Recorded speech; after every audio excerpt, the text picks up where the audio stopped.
हमारा revision work है final exam के लिए। कॉमन टेस्ट बनाया है, लगभग आज हिंदी व्याकरण का ही टेस्ट है, ठीक है। तो अभी तक जितने टेस्ट करवाए अच्छे से कर लेंगे। एक कॉमन टेस्ट और है।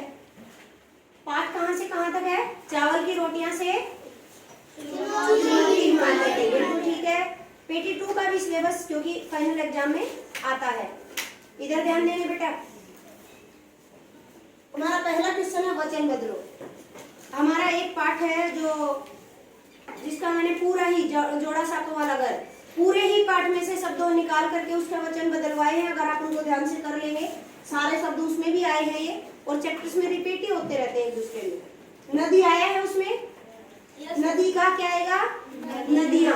एक बात का ध्यान रखना है, पीछे से जब मात्रा होती है ई की मात्रा वो ई में बदल जाती है और यहाँ पे क्या लगता है? चंद्र बिंदु। गांठ बांध लो इस चीज को, ये बहुत जरूरी है। नदियां बहुत सारी है तो नदियां। ऋतु, एक ऋतु है जैसे गर्मी की ऋतु, सर्दी की ऋतु, और चारों ऋतुएं क्या होंगी? ऋतुएं। ए अनुस्वार की साउंड आ रही है मैम, इसमें चंद्र बिंदु ध्यान रखना। नहीं, चंद्र बिंदु नहीं लगाना है, अनुस्वार लगाना है। लगा सकते हैं, चंद्र बिंदु गलत नहीं होगा लेकिन अनुस्वार लगता है। उत्तरी, उत्तरियां। फिर से यहाँ वाली बात आई है, मात्रा फिर से चेंज हो जाएगी, ध्यान देंगे। चेंज हो गई है यहाँ, इसी चीज का मेन ध्यान रखना है जिसमें यहाँ शब्द जुड़ रहा है। सिक्का, 1 रुपए का सिक्का, 2 रुपए का सिक्का और बहुत सारे हैं तो सिक्के।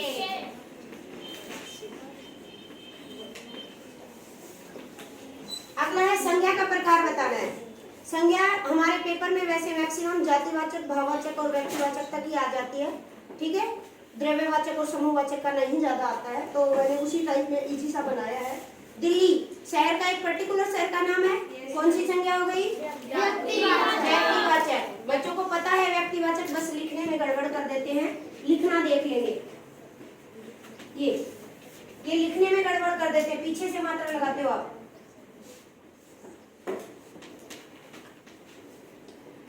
व्यक्तिवाचक संज्ञा इस तरीके से आपको आएगा, या फिर आपको पेपर में इस तरीके से भी आ सकता है कि आप कोई जातिवाचक संज्ञा दे दी, उसके लिए व्यक्तिवाचक संज्ञा लिखी। आ गया था हाफ ईयरली में इस तरीके से। अगला हमारा शहर, कॉमन शहर है, किसी भी पर्टिकुलर शहर का नाम नहीं है, तो कौन सी संज्ञा है? क्योंकि सभी शहरों का ये बोध करवा रहा है, जातिवाचक संज्ञा। पूरा लिखेंगे अच्छे से। अगला है जानवर।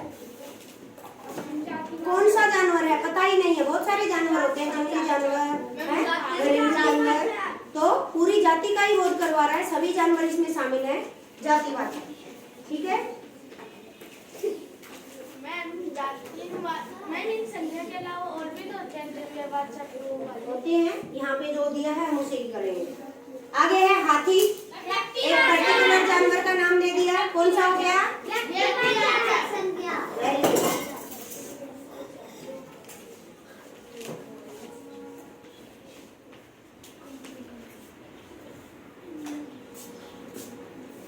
लास्ट में बच्चे ध्यान नहीं देंगे। अगला कह रहा लिंग बदलो। ऊंट, ऊँटनी,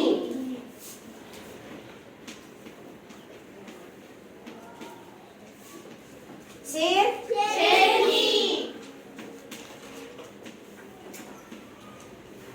नौकर,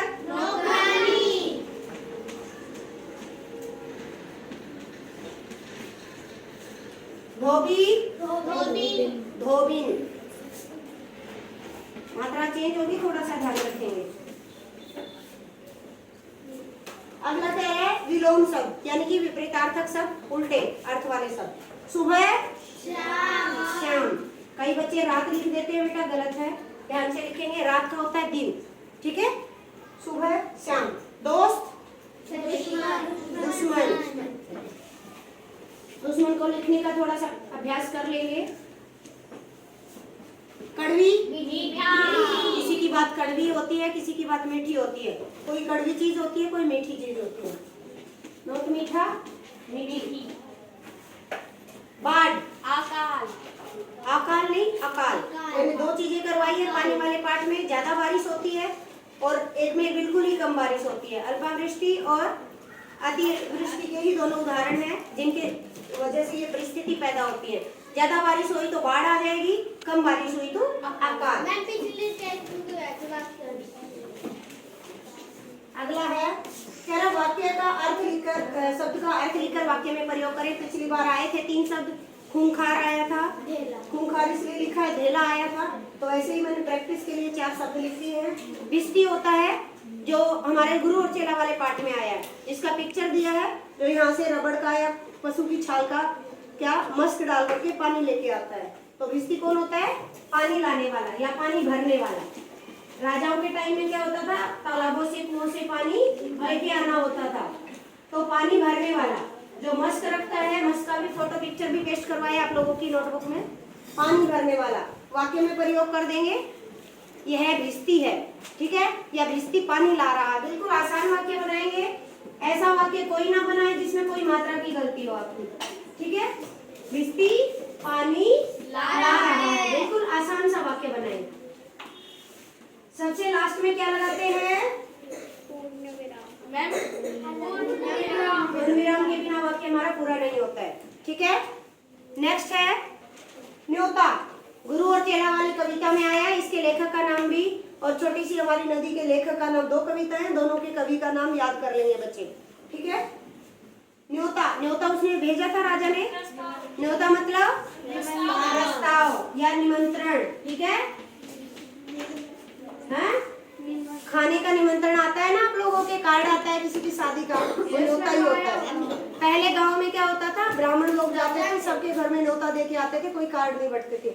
आजकल कार्ड बंटने लगे, न्योता आता है जो आप लोग सब शादी में फिर खाना खाने जाते हैं। तो वाक्य बना देंगे, आज मेरे घर शादी का न्योता आया है, लिख देंगे। Yes ma'am. छोटा सा वाक्य बनाइए, सरल सा वाक्य बनाइए।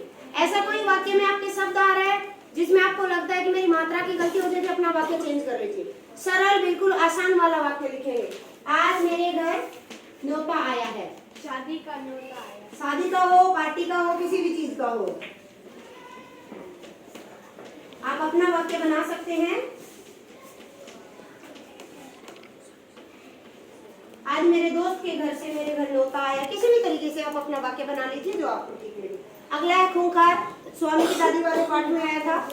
खतरनाक। खतरनाक आया था, दोनों शब्द को अरेंज करके और उसको एक वाक्य शब्द बनाना भी आया था, इसका भी शब्द बनाना आया था, वाक्य में प्रयोग भी आया था, अर्थ भी आया था, बहुत इंपॉर्टेंट है, अभी फिर से आ सकता है। खूंखार का मतलब है खतरनाक। बिल्कुल आसान सा वाक्य बनाएंगे, छोटा वाक्य बनाएंगे बेटा। शेर आप अपना बना सकते हैं, नो प्रॉब्लम। शेर खतरनाक जानवर है, खूंखार जानवर है, बिल्कुल सही है। पूर्ण विराम जरूर लगाए, पूर्ण विराम के बिना पूरा नहीं होता वाक्य। अगला है क्षण, किसी भी क्षण कुछ भी हो सकता है। क्षण का अर्थ है, आया था हाफ ईयरली में भी, ठीक है, फाइन PT 2 में भी शायद आया होगा। क्षण का मतलब होता है पल, हमारे गुरु और चेला वाले में आया हुआ है, क्षण का अर्थ लिखना है। क्षण का मतलब होता है पल, किसी भी क्षण कुछ भी हो सकता है, मतलब जो समय का एक छोटा सा टाइम पीरियड होता है उसको बोलते हैं पल, है ना। वाक्य में प्रयोग कर सकते हैं। एक क्षण को यहाँ से गया। हाँ बेटा, वो पल कब का बीत गया? वो पल कब का बीत गया, कुछ भी वाक्य बना लेंगे। एक क्षण यहाँ से कोई गया। कोई आसान सा वाक्य बताइए। अभी एक क्षण यहाँ से कोई गया। नहीं, वो क्षण बीत गया। वह क्षण बीत गया, वह क्षण बीत चुका है। मान लिया किसी के साथ कुछ गलत हो जाता है तो बोल सकते हैं वह क्षण बीत चुका है, छोड़ दो इस बात को, वह क्षण बीत चुका है। या ऐसा भी कोई क्षण आएगा जब तुम ये कर पाओगे, इस तरीके से भी आप वाक्य बना सकते हो, छोटा बनाइए। अगला कह रहे हैं शब्दों के को सही क्रम में लगा करके आपने एक सार्थक वाक्य बनाना है। शब्दों का क्रम सही होता है, जैसे किसी बच्चे का नाम है कुणाल और अगर हम उसको बोले कूल है ना, उल्टा पुल्टा कर दे तो सही नहीं लगता, ठीक है। तो क्या होता है, ऐसे ही हमारे शब्दों का भी सही क्रम होना चाहिए वाक्य के लिए। तो एक ही लिखा है मैंने, वह चाह रही थी यहाँ पे 2 लिखूं पर जगह कम है। देखिए ये मैंने स्वामी की दादी वाले पाठ से लिखा है। हाँ बेटा आप बताइए, शाबाश।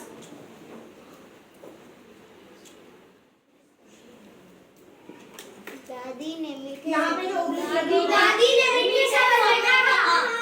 आपका नाम नहीं लिया मैंने। दादी ने मीठे स्वर में कहा। देखिए जब आप ये लिखेंगे ध्यान से देखें, ऐसे कंप्लीट नहीं होता है वाक्य, इसीलिए बच्चे मार्क्स कटवा लेते हैं। दादी ने जब वाक्य बनाएंगे ओब्लिक सारे हट जाएंगे। दादी ने मीठे स्वर में कहा। आपने इनमें से कोई भी शब्द को छोड़ना नहीं है, एक ओब्लिक वाले शब्द को आगे पीछे पलटना नहीं है, यही ध्यान रखना है। सब मीठे स्वर के बाद में आया तो स्वर के बाद में साथ में ही रखना है, ठीक है। दादी ने आया तो दादी ने को कंबाइन रखना है, इधर उधर पलट देते हैं, गड़बड़ हो जाती है फिर उससे। और लास्ट में क्या लगाएंगे फिर? क्या लगाएंगे? Yes, तभी हमारा वाक्य कंप्लीट होगा। कर लेंगे इस तरीके से?